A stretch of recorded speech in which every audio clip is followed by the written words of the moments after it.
اللہ اکبر کہنے کے بعد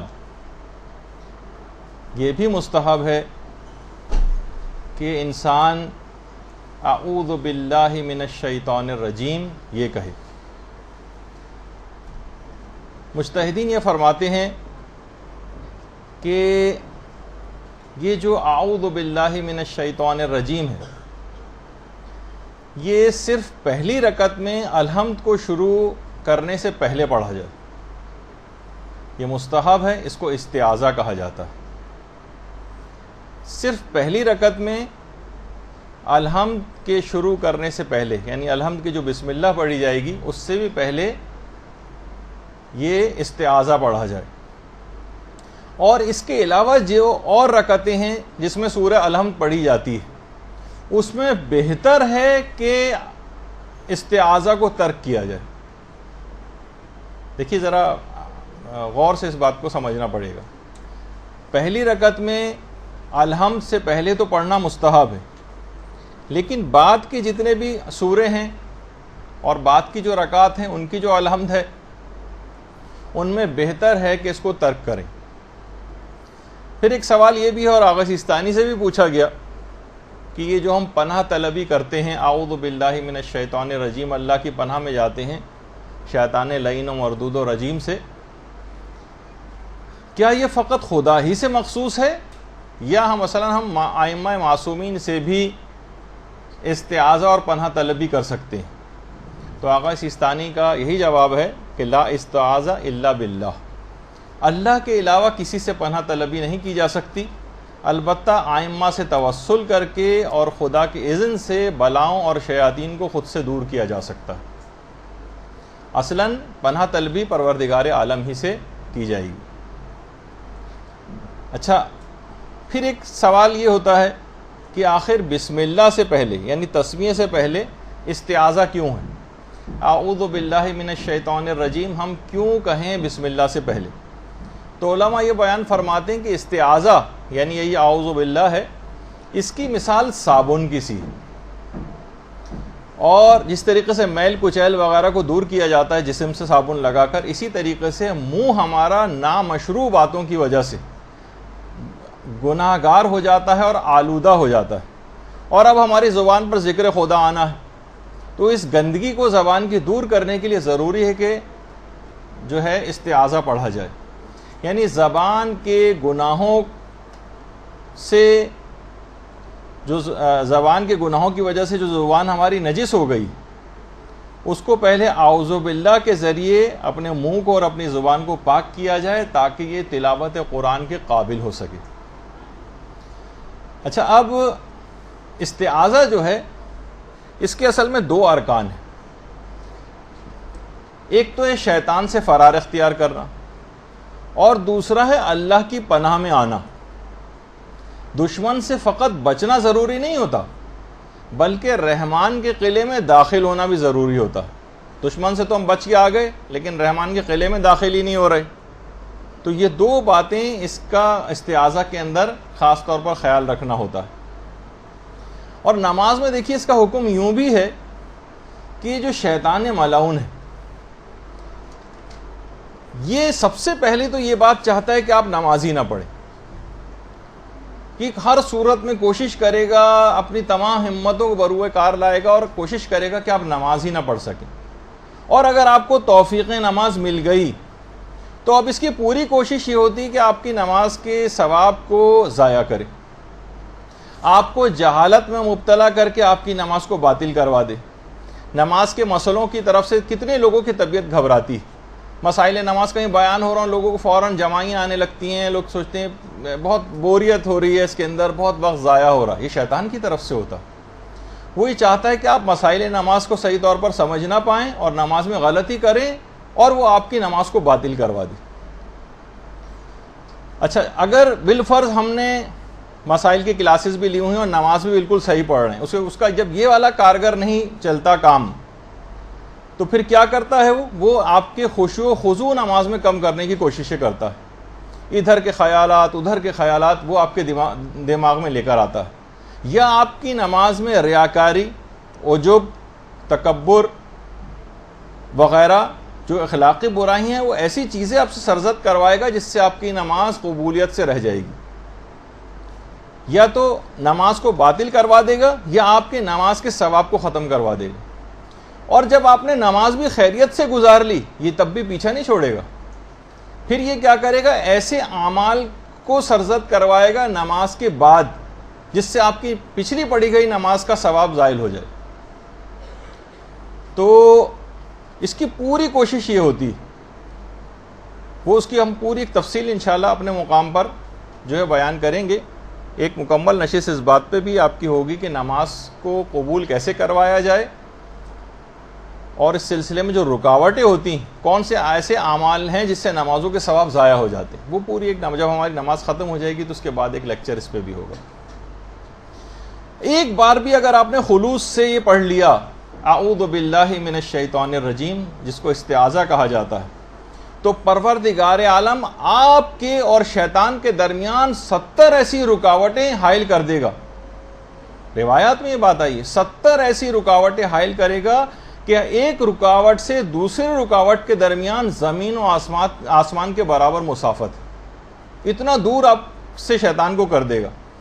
بلکہ اگر آپ روزانہ اعوذ باللہ من الشیطان الرجیم پڑھتی رہیں کم سے کم 10 مرتبہ روزانہ, تو پروردگار عالم ایک فرشتے کو موکل کرے گا. اگر آپ یہ کام صبح ہی کو کر لیا کریں, اعوذ باللہ جو ہے 10 مرتبہ روزانہ اگر آپ صبح کے وقت پڑھ لیا کریں, تو پروردگار عالم ایک فرشتے کو موکل کر دے گا جو مسلسل شیطان کو آپ کے پاس سے بھگاتا رہے گا پورے دن. بہت اہم بات ہے, خود یہ ساری چیزیں روایات کے اندر بیان ہوئیں. پیغمبر اسلام کی حدیث ہے جو میں نے ابھی آپ کے سامنے پیش کی ہے. درود بھیجیے محمد اللہم صلی علی محمد وعلی محمد. بلکہ ایک دفعہ پیغمبر اسلام نے 2 افراد کو آپس میں لڑتے دیکھ لیا جو ایک دوسرے کو لڑ بھی رہے تھے اور خوب برا بھلا بھی کہہ رہے تھے. پیغمبر اسلام نے فرمایا کہ اگر ان میں سے ایک شخص بھی استعاذہ پڑھ لیتا اعوذ باللہ من الشیطان الرجیم, تو ان پر شیطان یہ حالت طاری نہیں کر سکتا تھا. یعنی کبھی بھی گھر میں بھی کبھی ایسا کوئی لڑائی جھگڑا ہو جائے, یا آپ کی کسی سے بحث و تخمیس اور تڑاخ اور جو ہے وہ اختلاف ایسا ہو جائے کہ جس میں منہ ماری وغیرہ ہونے لگتی ہے اور جھگڑا بڑھنے لگتا ہے, تو ان فریقین میں سے اگر کوئی بھی ایک شخص اس وقت اعوذ باللہ من الشیطان الرجیم پڑھ لے تو شیطان کا وہ لڑائی والا کارگر جو وار ہے وہ نہیں کر سکے گا. تو بہرحال دن کا آغاز اسی اعوذ باللہ سے کریں, اور صبح کے وقت 3 مرتبہ استعاذہ پڑھنے کے بعد روایتوں میں یہ بات آئی ہے کہ اگر سورہ حشر کی 3 آیتیں پڑھ لی جائیں, هو اللہ الذی لا الہ الا ہوا سے جو شروع ہوتی ہے, سورہ حشر کی آخری 3 آیتیں, اتنا وقت نہیں کہ ان کو پڑھا جائے, آپ یہ لکھ لیں کہ 3 مرتبہ اعوذ باللہ من الشیطان الرجیم پڑھنے کے بعد اگر سورہ حشر کی آخری 3 آیتیں پڑھ لی جائیں تو 70,000 فرشتے پروردگار اسی وقت موکل کرتا ہے جو صبح سے شام تک اس پر مسلسل درود پڑھتے ہیں, اور اگر وہ اس پورے دن اور رات کے درمیان مر گیا تو اس کو ثواب شہید بھی دیا جاتا ہے. اللہم صلی علی محمد وعلی محمد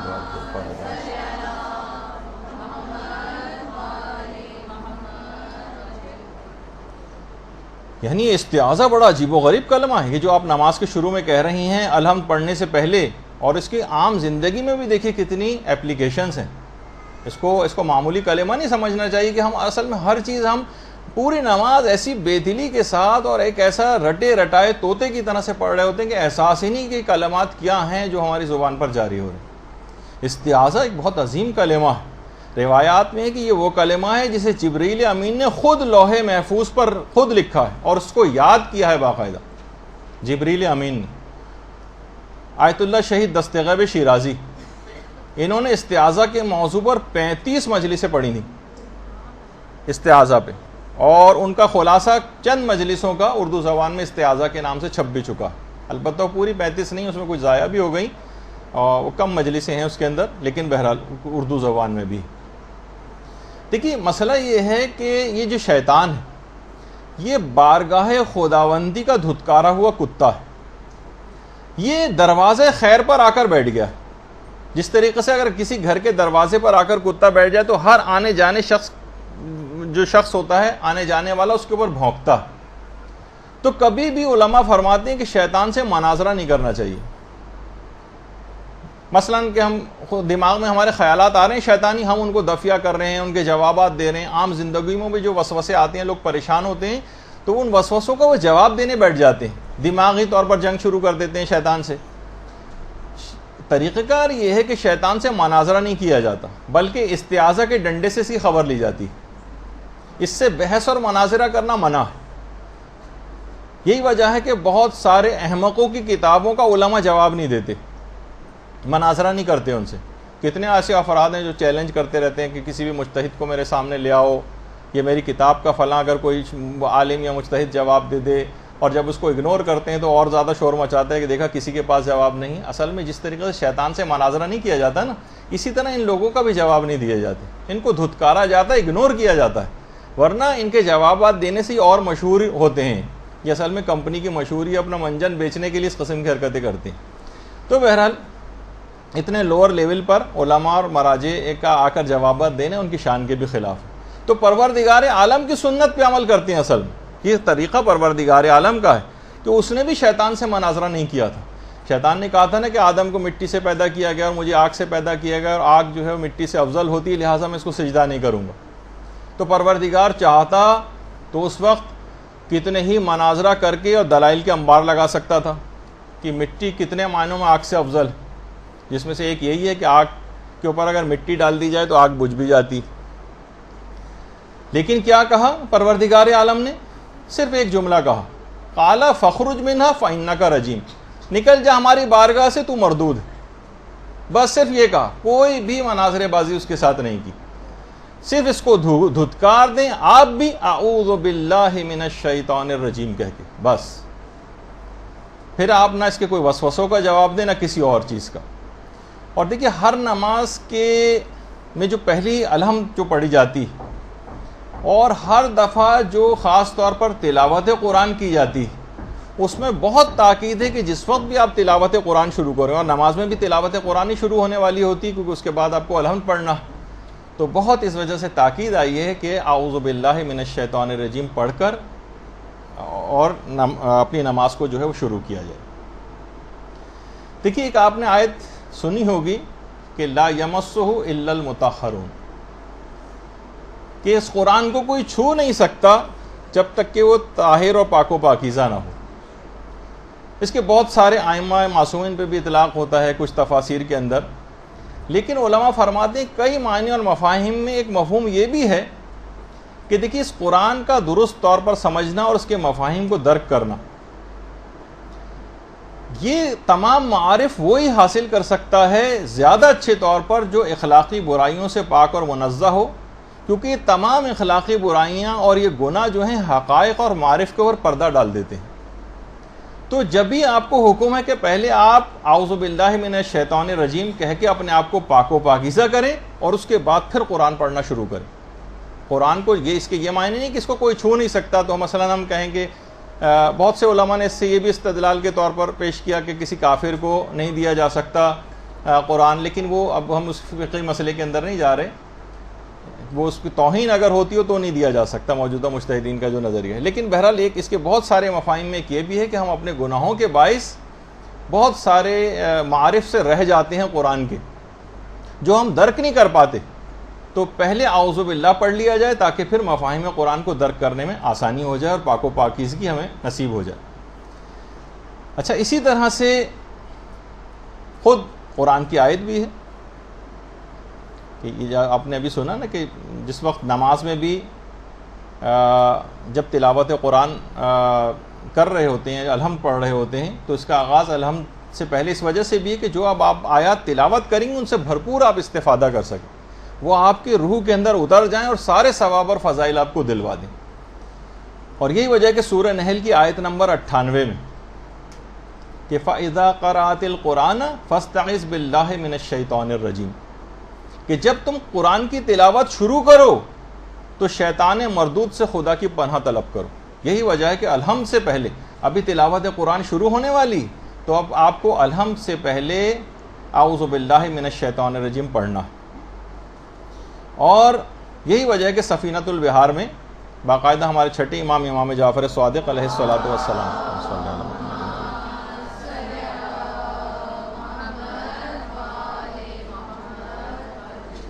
کہ اغلقوا ابواب المعصیۃ بالاستعاذہ وافتحوا ابواب الطاعۃ بالتسمیہ، یعنی گناہوں کے ابواب کو، ان کے دروازوں کو بند کر دو استعاذہ کہہ کر، اعوذ باللہ پڑھ کر، اور اطاعت کے دروازوں کو کھولو تسمیہ کہہ کر، یعنی بسم اللہ پڑھ کر. اور یہ تمام چیزیں انتہائی اہم ہیں، کیونکہ اس کے بغیر بہت مشکل ہے کہ شیطان نے مردود سے پناہ لیے بغیر اپنی نماز کو اس کی دست برد سے محفوظ رکھا جا سکے. اچھا، بعض علماء یہ فرماتے ہیں کہ جب نماز میں استعاذہ پڑھا جائے، زیادہ تر علماء کے طریقہ کار بھی یہی کہ یہ جو استعاذہ پڑھا جائے اللہ اکبر کے بعد بسم اللہ سے پہلے، یہ آپ کو آہستہ آواز میں پڑھنا ہے، آہستہ آواز میں، حتیٰ کہ وہ چاہے وہ نماز بالجہر پڑھنے والی کیوں نہ ہو. جیسے مرد حضرات بھی ہیں یا بہت سی عورتیں بھی جو جہری نماز ہے، اگر کوئی نامحرم نہ ہو تو بلند آواز سے پڑھ سکتی ہیں، اس میں بھی بسم اللہ کو بلند آواز سے پڑھنا ہے مستحب کے طور پر، لیکن اعوذ باللہ کو آہستہ آواز میں پڑھنا ہے. یہ عام طور پہ لوگوں کو سمجھ میں نہیں آتا، تو ہم آپ کو اس کا ایک کلپ دکھا دیتے ہیں.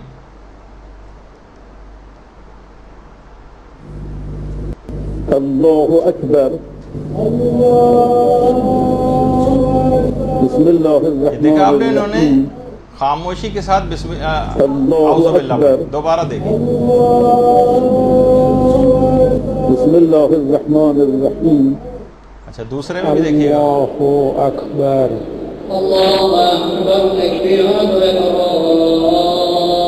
یہ دیکھیے پڑھا ہے. بسم اللہ الرحمن الرحیم. استغفر اللہ ربی واتوب الیہ.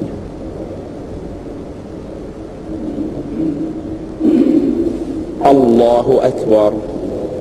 اعوذ باللہ من الشیطان الرجیم. بسم اللہ الرحمن الرحیم. دوبارہ سنیے. اعوذ باللہ من الشیطان الرجیم. بسم اللہ الرحمن الرحیم. اس طرح سے پڑھنا ہے آپ نے.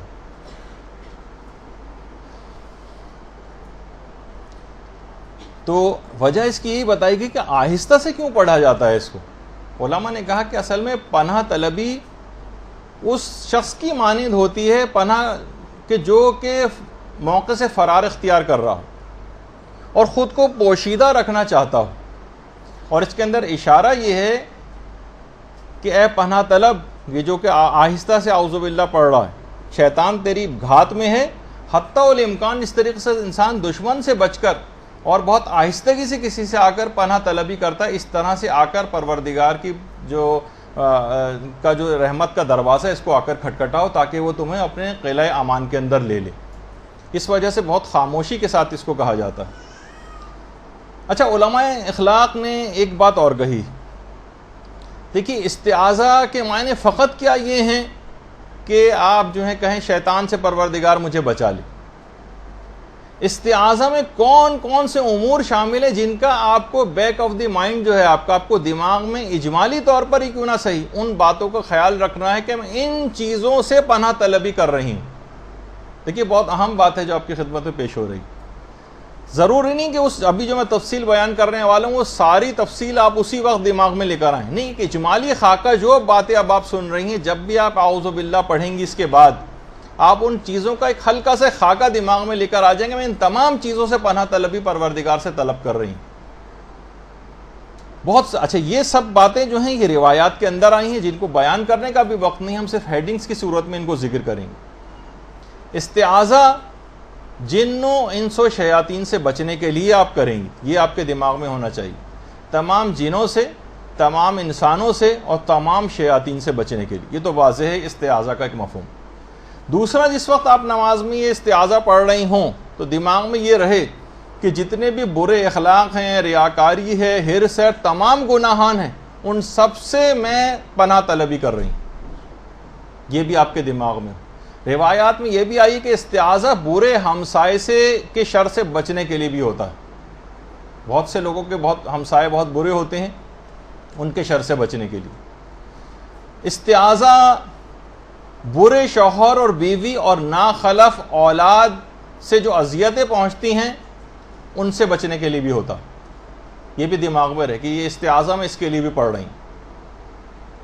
دیکھیے نماز سے مدد لو، وَاسْتَعِينُوا بِالصَّبْرِ وَالصَّلَاةِ. اب آپ کو دیکھ رہے ہیں کہ عمومی زندگی میں بھی کتنی چیزیں جو آپ کی زندگی میں بگاڑ پیدا کرتی ہیں اس سے نماز سے مدد لی جا رہی. برے شوہر، بری بیوی اور ناخلف اولاد، اس سے پناہ طلبی. اسی طرح سے اذیت دینے والے تمام رشتہ داروں سے بھی پناہ طلبی. اذیت دینے والے تمام رشتہ دار. اس کے علاوہ یہ استعاذے میں تمام گناہوں کے اثرات بد کو دور کرنے کے لیے بھی استعاذہ، یہ بھی دماغ میں رہے کہ میں اس کے لیے بھی اعوذ باللہ پڑھ رہی ہوں. تمام گناہوں کے اثرات بد، دیکھیے اثرات بہت دور تک گناہوں کے جاتے ہیں. بعض اوقات تو بہت دور تک 10ویں نسل والا بھی بعض اوقات جو ہے وہ متاثر ہوتا ہے اور وہ بھی بد دعائیں کرتا ہے. تو اثرات گناہوں کے اثرات بد کو دور کرنے کے لیے بھی استعاذہ ہے. اس کے علاوہ تمام شریر لوگوں کے شر سے، تمام ظالم حکمرانوں سے، عالمی طاغوتوں سے، ڈکیتوں سے اور ٹارگٹ کلر سے بھی، ان سے بچنے کے لیے بھی دماغ میں رہے کہ یہ استعاذہ ان کے لیے بھی پڑھ رہے ہیں. یہ بہت اہم بات ہے. استعاذہ میں فقط صرف یہ تمام چیزیں شیطان ہی کے کارستانی ہیں، لیکن دماغ میں یہ ضرور رہے یہ چیزیں کہ میں ان سب سے پناہ طلبی پروردگار سے طلب کر رہی ہوں. اسی طرح سے تمام بیماریوں اور امراض سے بچاؤ کے لیے، اس کے لیے بھی استعاذہ ہے. تمام بیماریوں سے اور تمام امراض سے بچاؤ کے لیے. اسی طرح سے ان تمام نقصان پہنچانے والے حیوانوں سے، جراثیم سے اور جرثومہ جتنے ہوتے ہیں ان تمام سے، یہ بھی دماغ میں رہ کے ان سے بھی پناہ طلبی کر رہی ہیں. کیونکہ یہ جب کبھی ہوتے ہیں تو انسان کی کوالٹی آف لائف بہت خراب ہوتی ہے، اس کی عبادتیں متاثر ہوتی ہیں، سارے دینی کام اس کے رک جاتے ہیں. ٹھیک ہے پروردگار کی رحمت اس حالت میں بھی ہوتی، لیکن پناہ طلبی ضرور کرنی چاہیے کہ پروردگار صحت اور عافیت دے تاکہ اس کے دین کے لیے کام کر سکے. اسی طرح سے یہ جو پناہ طلبی ہے تمام قسم کے جادو، سحر، امور باطلہ اور انحرافی افکار سے، اس کے لیے بھی استعاذہ ہوتا ہے. یہ بھی دماغ میں رہے کہ میں اس سے بھی پناہ طلبی کر رہی ہوں. انحرافات بڑھتے چلے جا رہے ہیں جو تقریباً ہم اپنی ہر گفتگو میں اور آج بھی آگے چل کے کا ذکر کریں گے. تو یہ تمام چیزیں، باطل امور، انحرافی افکار، جادو، سحر، یہ سب کچھ بھی عام زندگی کا حصہ بنتا جا رہا ہے. پروردگار میں اس سے بھی پناہ طلبی چاہتی ہوں. اسی طریقے سے ہر رنج و غم میں مبتلا کرنے والی چیزوں سے پناہ طلبی، جو رنج میں مبتلا کریں، جو تمام غموں میں مبتلا کریں، اس سے بھی پناہ طلبی ہوتی ہے. اسی طرح سے تمام آفات ارضی و سماوی، آگ میں جل کے مرنا، زلزلے کا آنا، دب کر یا ڈوب کر مر جانا، میں ان سے بھی پناہ طلبی طلب کر رہی ہوں. اور اسی طرح سے جتنی بھی اور حادثاتی امواتیں، ایکسیڈنٹل اموات جو ہیں وہ بھی کتنی بڑھتی چلی جا رہی ہیں، ان سے بھی پناہ طلبی کرتی ہوں. اور استعاذہ اس کام کے لیے بھی ہوتا ہے کہ مجھے فرحت بندگی ملے اور میں حق عبودیت کی ادائیگی صحیح طور پر کر سکوں. اس کے لیے بھی پناہ طلبی کہ پروردگار میں ان جھمیلوں میں، الٹے سیدھے چکروں کے اندر، لڑائی جھگڑے، یہ وہ پرابلمز، ان میں جب انسان ان کا شکار ہوتا ہے تو عبادت کی لطف اور فرحت بندگی اس کا جو ہے نا زائل ہونے لگتا ہے. وہ صحیح طریقے سے پروردگار کی عبادت کر سکے. قید خانوں میں ائمہ معصومین کیوں زیادہ عبادت کرتے تھے، شکر ادا کرتے تھے، پروردگار تو نے اتنا موقع دیا کہ تمام دنیا کے جھمیلوں سے دور ہو کر عبادت کا موقع مل رہا. تو فرحت بندگی اور حق عبودیت جو ہے یہ ادا ہو. اور یہ تمام چیزیں جو ابھی آپ کے سامنے پیش کی گئیں، ان کا دماغ میں رکھتے ہوئے بیک آف دی مائنڈ میں سب چیزیں ہوں اور پھر کہیں اعوذ باللہ من الشیطان الرجیم، تو انشاءاللہ پھر آپ دیکھیں گے کہ ان تمام چیزوں سے حفاظت بھی ہو جائے گی. اور استعاذہ کی اثر پذیری اس وقت اور بڑھ جاتی کہ اگر دماغ میں یہ والی بات بھی ہو کہ یہ استعاذہ فقط میں انفرادی طور پر صرف اپنے لیے نہیں پڑھ رہی، بلکہ اپنے لیے، اپنے خاندان والوں کے لیے، اپنے تمام رشتہ داروں کے لیے، عزیزوں کے لیے، دوستوں کے لیے اور تمام دنیا کے مومنین و مومنات کی طرف سے پڑھ رہی ہیں۔ اور خاص طور پر جو آج کل کتنا زیادہ مومنین بہت سے علاقوں میں بہت زیادہ پریشان ہیں، اور عالمی طاغوت جو ہے وہ مسلسل نشانہ بنا رہا ہے مومنین کو، خاص طور پر جو شام کا علاقہ ہے۔ اب تو مسلسل وہاں پہ ماشاءاللہ فتح یابیاں جو ہے وہ نصیب ہو رہی ہیں، لیکن لبنان ہے، عراق ہے، ایران ہے، خود پاکستان بھی اب ان مظالم میں کم نہیں رہا ہے۔ تو اسی طریقے سے جو اور مغربی ممالک میں رہنے والے افراد ہیں، پوری دنیا کے مومنوں و مومنات ہیں، ان سب کی طرف سے یہ استعاذہ اور پناہ طلبی جو ہے یہ آپ کے دماغ کے اندر رہنی چاہیے۔ جتنا یہ دماغ میں اور لوگوں کے لیے ہوگا اتنا اس استعاذے کا ثواب بھی بڑھتا چلا جائے گا۔ تو مختصراً یہ کہ استعاذے کی نیت میں ان تمام چیزوں کو سے آپ پروردگار عالم کی پناہ طلب کریں جو آپ کو کمال کی طرف جانے سے روکتی ہیں اور آپ کی کوالٹی آف لائف کو خراب کرتی ہیں، جو آپ کے ایمان اور اعتقاد کو کمزور بناتی ہیں۔ ہر اس چیز سے پناہ طلبی کریں، مختصراً یہ، تو پھر آپ دیکھیں گے کہ بہت زیادہ فرق پڑ جائے گا۔ اور یہ بات یاد رکھ لیجئے کہ پناہ طلبی اور اعوذ باللہ پڑھنے کے لیے یہ صرف کوئی زبانی جملہ نہیں، بلکہ سیریس اقدامات بھی کرنا پڑتے ہیں۔ ایسا نہیں کہ کوئی شخص شیر کے منہ میں ہاتھ بھی ڈال رہا ہو اور لوگوں سے چیخ چیخ کر کہہ رہا ہو کہ مجھے بچاؤ، خود ہی شیر کے منہ میں ہاتھ ڈالا ہے اور چیخ بھی رہا ہے۔ مثلا علماء فرماتے ہیں کہ استعاذے کی جو حقیقت ہے وہ گناہوں سے فرار ہے، گناہوں سے فرار۔ اعوذ بطاعت اللہ من طاعت الشیطان، یعنی شیطان کی اطاعت سے پروردگار کی اطاعت کی طرف پناہ طلبی کی جائے۔ تو بہرحال پوری کوشش ہونی چاہیے گناہوں سے اپنے آپ کو بچانے کی، صرف یہ زبانی طور پہ نہ بس اعوذ باللہ من الشیطان الرجیم کا ادھر نماز ختم کی اور گناہوں میں پھر مصروف ہو گئے، یہ استعاذہ کی حقیقت کے خلاف ہو جائے گا۔ دیکھیے اتنی آسانی کے ساتھ شیطان رخصت ہونے والا بھی نہیں۔ بھوکا اگر کتا اور سامنے مرغن غذا کا ٹفن کھول کے آپ بیٹھی ہوئی ہیں اس کے سامنے، آپ کا کیا خیال ہے؟ آپ کے ہلکے سے ہوش کرنے سے بھاگ جائے گا؟ نہیں بھاگے گا۔ 10 ڈنڈے کھانے کے بعد بھی خاموشی سے تاک میں لگا رہے گا کہ ادھر آپ کی آنکھ بچے اور ادھر آپ کے پلیٹ سے بوٹی لے اڑے۔ یہ پوری شیطان، یعنی یہی طریقہ کار شیطان کا جو کتے کا ہوتا ہے۔ تو ذرا سا بھی اگر آپ غافل ہوئیں، استعاذہ کے اندر غفلت کا جو ہے نا وہ مہلک ثابت ہوتی۔ اور استعاذہ ہمیشہ قولی کے ساتھ فعلی بھی ہونا چاہیے۔ یہ تو قولی تو ہو گیا، آپ نے اعوذ باللہ من الشیطان الرجیم پڑھ لیا، فعلی استعاذہ بھی ہونا چاہیے۔ کس طریقے سے؟ جس طریقے سے حضرت یوسف نے فعلی استعاذہ کیا تھا، خالی زبان کی حد تک نہیں کہا تھا، بس جب اس نے دروازے بند کر دیے تھے، غلقت الابواب جسے قرآن نے کہا، تو انہوں نے پروردگار کی پناہ مانگی، قال معاذ اللہ، پروردگار سے پناہ طلبی کی۔ یعنی پھر اس کے بعد عملی، یہ تو زبان سے استعاذہ ہوا، عملی استعاذہ کیا ہوا؟ بھاگے، وہاں سے بھاگے تو پروردگار کی مدد آئی اور اس کے بعد دروازے کھلتے چلے گئے۔ حضرت یوسف کا یہ قدم جو ہے یہ استعاذہ فعلی تھا، صرف قول کی حد تک محدود نہیں رہے، گناہ سے بچ کر بھاگے بھی۔ تو یہ تمام چیزیں ایسی ہیں کہ جو خاص طور پر جن کا بہت زیادہ خیال رکھنا چاہیے۔ اور جب بھی کبھی استعاذے کے مواقع آ جائیں، حرام اور گناہ کے مواقع آ جائیں، تو الفاظ کون سے ہونے چاہیے استعاذے کے لیے؟ یہ تو بہت آرام سے آپ کو یاد بھی ہر شخص کو، اعوذ باللہ من الشیطان الرجیم۔ کچھ اور الفاظ استعاذہ بھی پڑھے جا سکتے ہیں، مثلا اعوذ باللہ السمیع العلیم من الشیطان الرجیم، یہ بھی مشہور ہے۔ اسی طریقے سے اعوذ باللہ من الشیطان الرجیم ان اللہ هو السمیع العلیم، یہ بھی پڑھا جا سکتا ہے۔ اسی طرح سے نستعیذ باللہ من الشیطان الرجیم، یہ بھی پڑھا جا سکتا ہے۔ یعنی کوئی سا بھی استعاذہ آپ کو زبانی طور پر جو بھی یاد ہو، اور اعوذ باللہ من الشیطان الرجیم تو بہت ہی آسان ہے، تو وہ آپ کو سب کو یاد بھی ہے۔ جب بھی کبھی ایسا موقع آ جائے، بس صدقہ نیت سے ایک دفعہ ایسا کہیے، پھر آپ دیکھیے کہ شیطان وہاں سے کیسے فرار اختیار کرتا۔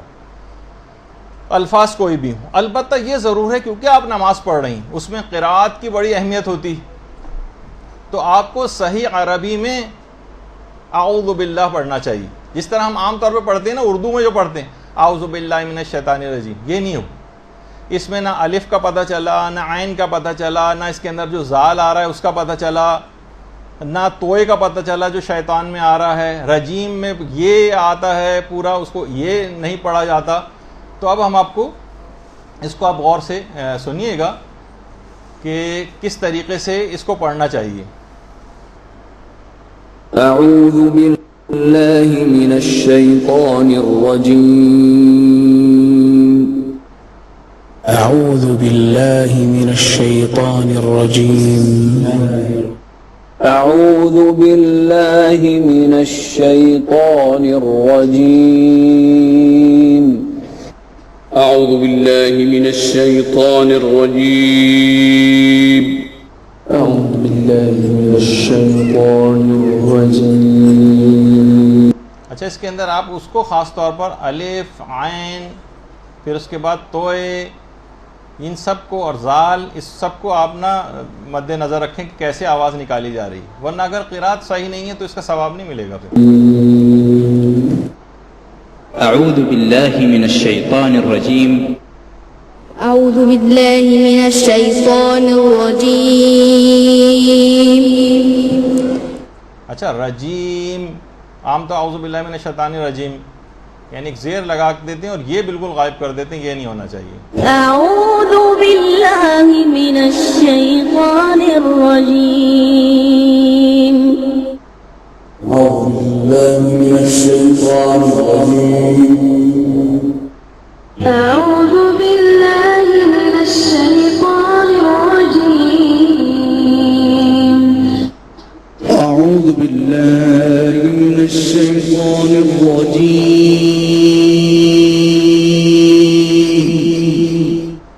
أعوذ بالله من الشيطان الرجيم.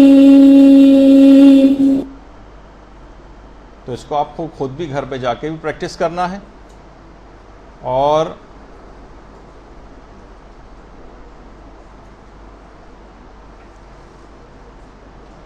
اچھا، اب اس کے بعد کچھ استعاذے کی اقسام بھی ہیں. ایک تو استعاذے کی یہی ایک قسم ہے جس کو استعاذہ قولی کہا جاتا ہے.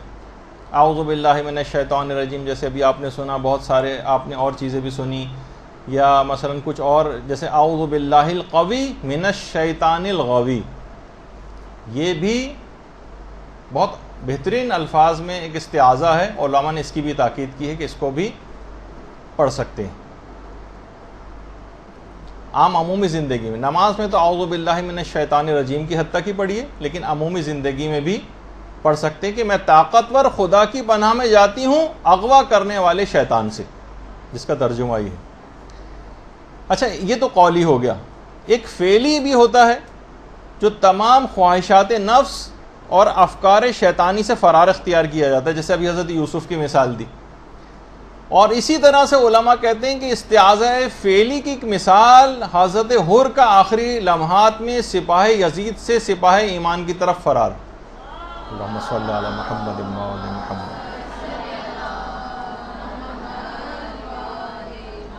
یہ استعاذہ فعلی تھا، یعنی واقعتاً اس کے اندر کام کر کے دکھانا ہوتا ہے، صرف زبان کی حد تک نہیں رہنا ہوتا جب تک کہ پوری کوشش نہ کی جائے. یہ استعاذہ فعلی. اسی طریقے سے دیکھیے استعاذہ چاہنے والوں کی بھی کچھ اقسام، تاکہ اسی سے فائدہ اٹھا کر ہم کیونکہ بہترین نماز کیسے پڑھیں تاکہ پتہ تو چلے کہ صرف لفظ کی حد تک نہ رہ جائیں.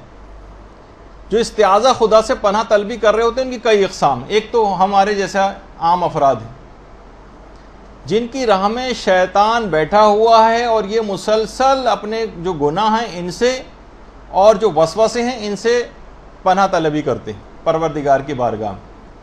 تمام گناہوں سے اور وسوسوں سے ہر وقت شیطان ان کو بہکاتا رہتا ہے، یہ بہکتے رہتے ہیں. یہ عام لوگوں کا استعاذہ جو ہمارے جیسے لوگ ہیں، ان کے پاس نہ کوئی ہتھیار ہوتا ہے ان سے مقابلے کا، نہ کچھ ہوتا ہے، صرف الفاظ ہوتے ہیں اور تھوڑی سی کوشش ہوتی ہے، باقی شیطان ان کو آرام سے بہکا سکتا ہے. ان کو بہت زیادہ ضرورت ہوتی ہے کہ مسلسل پر اللہ کی پناہ طلب کرتے رہیں. یہ عام لوگوں کا استعاذہ ہے. اچھا، کچھ علماء، خواص اور اولیاء خدا کا استعاذہ ہوتا ہے، جن کے یہ وہ افراد ہوتے ہیں علماء، صالحین، خواص کہ جن کے پاس شیطان سے مقابلے کے ہتھیار موجود ہوتے ہیں. یہ پوری زندگی کی تقوی اور پرہیزگاری اور مشقتیں اور ریاضتیں کر کے اپنے پاس ایسے ہتھیار رکھ لیتے ہیں کہ شیطان ان کے اوپر اثر انداز نہیں ہو سکتا. اور اس کے لیے بہت مشکلات ہوتی ہیں، تو ان کے پاس ہتھیار ہوتے ہیں، ان کا استعاذہ تھوڑا سا الگ نوعیت کا ہوتا ہے، اور یہ خود بھی ان ہتھیاروں سے شیطان کا مقابلہ کر کے اس سے خلاصی کر لیتے ہیں۔ اچھا، ایک دماغ میں سوال ابھرتا ہے کہ معصومین علیہ السلام کے استعاذے کے کیا معنی؟ ان کے اوپر تو دیکھیے شیطان کو ان کے اوپر کوئی قدرت حاصل نہیں، تو پھر ان کا استعاذہ کیوں؟ یہ کس بات سے پناہ طلب کرتے ہیں؟ کہ دیکھیے شیطان تو ان افراد کے متعلق پہلے سے کہہ چکا ہے، قال فبعزتک لاغوینہم اجمعین الا عبادک منہم المخلصین، کہ تیری عزت و جلال کی قسم میں ہر شخص کو گمراہ کروں گا سوائے تیرے ان مخلص بندوں کے۔ اس کا مطلب ہے کہ وہ تو پہلے سے ہی اعتراف شکست کر چکا ہے، تو پھر یہ افراد کیوں آخر پناہ طلبی پروردگار سے طلب کرتے ہیں شیطان کے مقابلے میں؟ اس سے کیا ان کی مراد ہوتی؟ دیکھیں علماء بھائی یہ بیان فرماتے ہیں کہ یہ معصومین علیہ السلام جو ہیں، یہ ان کا استعاذہ یہ خدا کی راہ میں جلوہ حق کے مقابلے میں کسی بھی رکاوٹ کو برداشت نہیں کرتے، یہ ہر رکاوٹ کے مقابلے میں پناہ طلبی کرتے ہیں، ہر رکاوٹ کے مقابلے میں۔ ان کو دیکھیں شیطان سے کوئی خطرہ نہیں ہے، نہ ان کو اپنے نفس سے کوئی خطرہ ہے، بلکہ یہ جلوہ حق کے مقابلے میں رکاوٹوں کو برداشت نہیں کرتے۔ دنیاوی جتنے بھی امور ہیں نا، یہ ان کی جیسے مومنین کے دکھ ہیں، ان کی پریشانیاں ہیں، ظالموں کے مکر و فریب اور ہیلے ہیں، اور دنیاوی مصروفیات ہیں، ان میں سے یہ ہر چیز کو جلوہ حق میں معنی سمجھتے ہیں، اور کہ ان سے بھی اگر میرا وقت بچتا، ہمارا وقت بچتا، تو یہ بھی ہم عبادت پروردگار میں لگا دیتے۔ تو اس وجہ سے ان باتوں سے یہ پناہ طلبی جو ہے وہ پروردگار کی بارگاہ میں طلب کرتی ہیں۔ اور اس کے مقابلے میں جو اہل تقویٰ ہیں، ان کا جو استعاذہ ہے وہ ڈر کر ہر وقت ان کو ڈر ہی لگا رہتا ہے کہ یہ دولت ایمان و تقویٰ جو انہوں نے بہت مشکل سے حاصل کی ہے، ہر وقت اس کو خطرہ دامن گیر رہتا ہے۔ ایک لحظے کی غفلت ہوئی اور شیطان نے آ کر اپنا کام کر دیا اور ان کے دل پر قبضہ جما لیا، تو یہ ساری کی کرائی محنت جو ہے ان کی ضائع ہو جاتی ہے۔ تو اس وجہ سے یہ بہت زیادہ پریشان ہوتے ہیں، اور ہر وقت پروردگار سے اپنے اس ایمان اور تقوی جو ریاضتوں سے حاصل کیا ہے اس کو جو ہے اس سے پناہ طلبی کرتے ہیں۔ ہر وقت ان کو پناہ طلبی کی ان علماء کو اور ان جو اہل تقوی ہیں ان کو حاجت رہتی ہے۔ اچھا، اسی طریقے سے آپ دیکھیے، اور تھوڑی سی ایک بات اور اس میں بیان کر دی جائے اور اس کے بعد ہم اگلی اس کے اوپر آ جائیں گے، کہ صرف نماز ہی نہیں بلکہ عام مواقع پر بھی اس کی بہت ضرورت ہوتی ہے۔ مثلا لباس کو پہنتے وقت بھی جو ہے استعاذے کی بڑی اہمیت ہے۔ اس کی اگر آپ لباس کو تبدیل کرتے وقت کی جو دعائیں اس کے اندر آپ دیکھ لیں، اس کے اندر بھی شیطان سے جو ہے پروردگار کی طرف پناہ طلبی کی گئی۔ کھانے پینے کی جو دعائیں ہیں اس کے اندر بھی پناہ طلبی کی گئی، حتیٰ کہ بیت الخلاء جانے کی جو دعائیں ہیں اس کے اندر بھی اگر آپ دیکھیں اس کے اندر بھی شیطان سے پناہ طلبی، حتیٰ کہ ان جگہوں کو تو چھوڑیے، مسجد میں داخلے کے وقت بھی اعوذ باللہ من الشیطان الرجیم پڑھنے کی تاکید آئی۔ یہ شیطان کمبخت یہ وہاں پر بھی پیچھا نہیں چھوڑتا ہے۔ اور جب بھی یہ جو آداب ہے مسجد کے، اس کے اندر ہے کہ داخلے سے پہلے استعاذہ پڑھا جائے۔ ایک عارف متقی نے کہا کہ میں نے خود دیکھا کہ مسجد کے باہر شیطان کھڑا ہوا ہے، میں اس کے پاس گیا اور اس سے کہا ملعون تو یہاں کیا کر رہا ہے؟ اس نے کہا کہ ابھی میں ایک شخص کے ساتھ اندر داخل ہونا چاہتا تھا، لیکن کیا کروں کہ وہ استعاذہ اور اعوذ باللہ من الشیطان الرجیم پڑھ کر مسجد میں داخل ہو گیا، اب میں اندر نہیں جا سکتا۔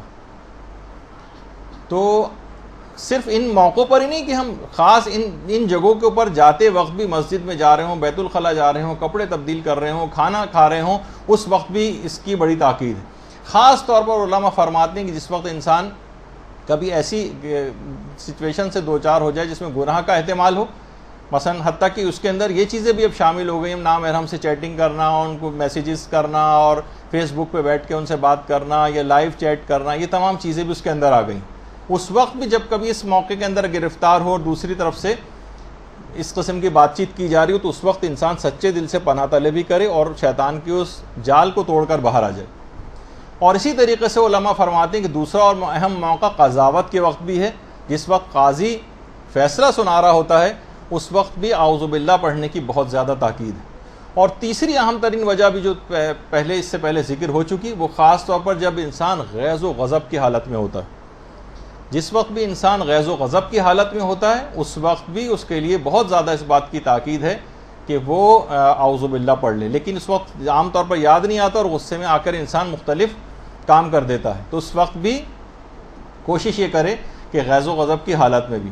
خود روایات کے اندر یہ بات آئی کہ خود شیطان نے یہ بات کہی کہ جب بھی انسان غیظ و غضب کی حالت میں ہوتا ہے تو اس کی مثال بچے کے ہاتھ میں اس گیند کی طرح سے ہو جاتی ہے. میں اس کے ساتھ ایسا سلوک کرتا ہوں جیسے بچے کے ہاتھ میں گیند، کہ جس طرح سے وہ گیند کو پھینکنا چاہتا ہے پھینک دیتا ہے. یعنی جس طرح سے میں گھمانا چاہوں اس غیظ و غضب کی حالت میں گھما سکتا ہوں، اپنے ہاتھوں میں کھیل سکتا ہے وہ شیطان کی، اگر وہ غیظ و غضب کی حالت میں. تو اس وقت خاص طور پر پھر آپ دیکھتی ہیں کہ بات صرف یہاں تک نہیں رہتی لڑائی جھگڑوں کے اندر. جب غصے میں انسان آتا ہے نا تو پھر کیا کرتا ہے، مار پیٹ بھی کرتا ہے. کتنے سارے گناہ اسی وقت ہوتے ہیں، مار پیٹ بھی کر سکتا ہے، گالیاں بھی دیتا ہے، اور بد اخلاقی سے بھی پیش آتا ہے، تہمتیں بھی لگاتا ہے، الزامات بھی لگاتا ہے، حتیٰ کہ قتل تک کر سکتا ہے.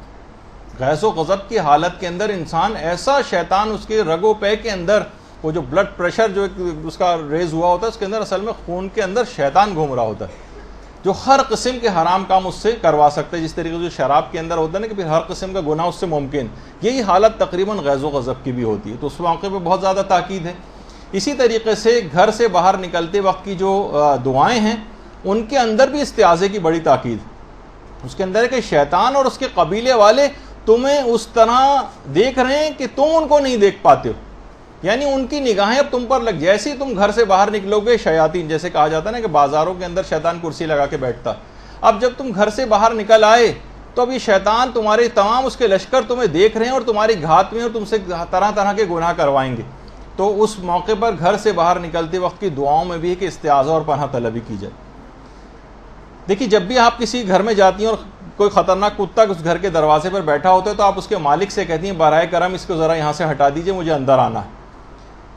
تو اسی طریقے سے نماز بھی پروردگار کے دروازے پر آپ آ گئی ہیں، اب پروردگار کی راہ میں حائل یہ شیطان بیٹھا ہوا ہے کتا بن کر وہاں پر، تو آپ اسے پروردگار سے پناہ طلبی کریں، ریکویسٹ کریں پروردگار مجھے اپنی پناہ میں لے لیں اور اس کو میرے رستے سے ہٹا دیں. جب یہ آپ سے کسی لمحہ غافل نہیں ہوتا ہے، یہ ایسا دشمن ہے، تو آپ اس سے غافل کیوں ہیں؟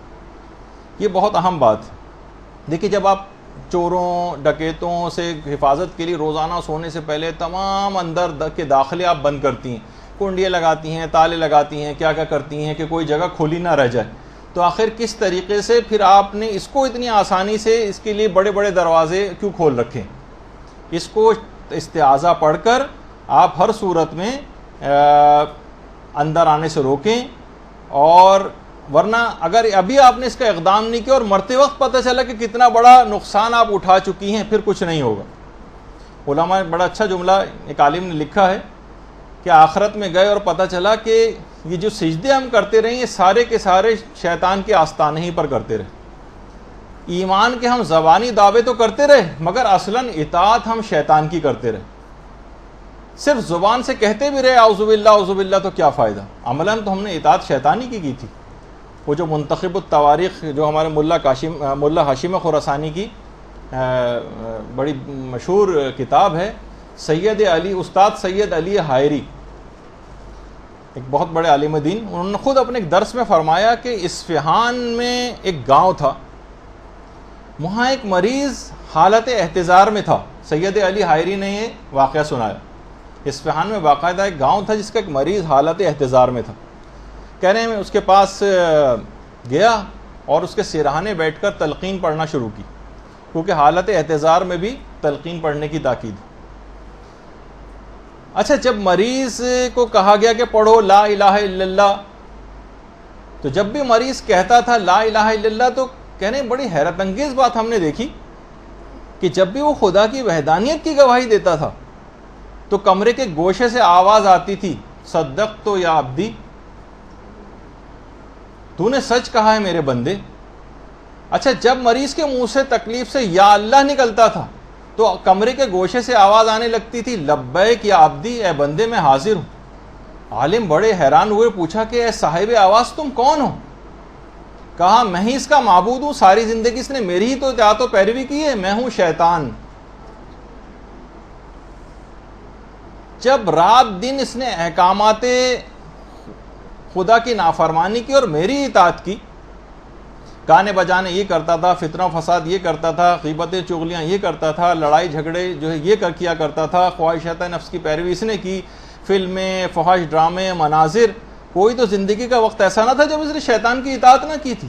تو انجام بھی اس کا یہی ہونا تھا. ساری زندگی عبادت یہ میری کرتا رہا تھا. اب یہ لا الہ الا اللہ کہہ بھی رہا ہے تو یہ میرے لیے ہی کہہ رہا ہے، یہ اس اللہ کے لیے نہیں کہہ رہا ہے. تو دیکھیے یہ وقت اگر نکل گیا اور ہم نے اس استعاذہ کو کام میں نہیں لائے، اس نماز کو استعمال اس سلسلے میں نہیں کیا، اپنے آپ کو گناہوں سے نہیں بچایا، یہ نماز اس قابل نہیں بن سکی کہ ہم کو ان تمام گناہوں سے بچا سکے، تو وقت کبھی خدا نہ خواستہ اس طرح کا آ گیا جو ابھی آپ نے واقعہ سنا کہ پوری زندگی تو شیطان کی اطاعت میں لگائی تھی، آخری وقت میں صرف ایک جملہ پڑھ کے کیسے جنت حاصل کر لیں گے. تو یہ بہت اس بات کی اہمیت ہے اس موقع پر. یعنی اگر حالت نظام میں احتضار میں آنکھوں سے پردہ اٹھ بھی گیا تو اس وقت کا کیا حاصل ہوگا، توبہ کی بھی بعض اوقات گنجائش نہیں ہوتی. تو دل و جان سے گناہوں کے خلاف ڈٹ جانا یہ حقیقت استعاذہ ہے. اسے آپ پڑھیے اور اچھی طریقے سے تمام چیزوں کا مفہوم دماغ میں رکھتے ہوئے اعوذ باللہ من الشیطان الرجیم پڑھنے کے بعد پھر اس کے بعد الحمد کی بسم اللہ الرحمن الرحیم اس کی طرف آ جائیے. برحمتك يا أرحم الراحمين وصلى الله على محمد وآله الطاهرين.